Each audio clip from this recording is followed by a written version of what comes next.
এই হাঁসফাঁস গরমে বেশি মশলাদার খাবার খেলে পেট বাবাজি রেগে বোম।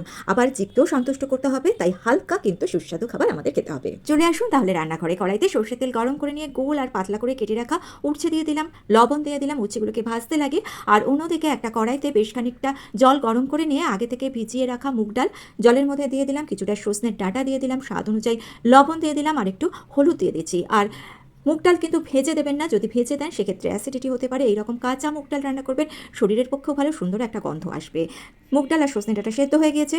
আমার ঠাকুমার থেকে শেখা একটা স্পেশাল মশলা এখানে আমি ব্যবহার করব। তার আগে দেখে নিই, চলুন। উচ্ছেটা দেখুন ভাজা হয়ে গিয়েছে, একটু জায়গা করে নিলাম, তার মধ্যে সামান্য একটু পাঁচফোড়ন আর সামান্য একটু রাঁধুনি ফোড়ন দিয়ে দিলাম, ভালো করে একটু নাড়াচাড়া করে নিচ্ছি। অন্যদিকে দেখুন একটা মশলা তৈরি করে রেখেছিলাম, 1 চামচ পাঁচফোড়ন আর 1 চামচ রাঁধুনিকে আমি শুকনো খোলায় ভেজে তুলে নিয়েছিলাম, আর এর সঙ্গে মিশিয়ে দিচ্ছি একটু আদা।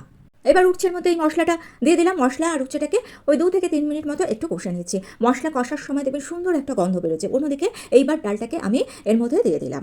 ডাল দিয়ে কিন্তু বেশিক্ষণ ফোটাবেন না, 1 মিনিট নাড়াচাড়া করে গ্যাসের ফ্লেম অফ করে দিয়ে কড়াইটাকে ঢেকে 5 মিনিট রেখে দিন। তাহলেই মশলার একটা সুন্দর গন্ধ ডালের মধ্যে চলে আসবে। আর খেয়ে দেখুন তেঁতুর ডাল কেমন হলো।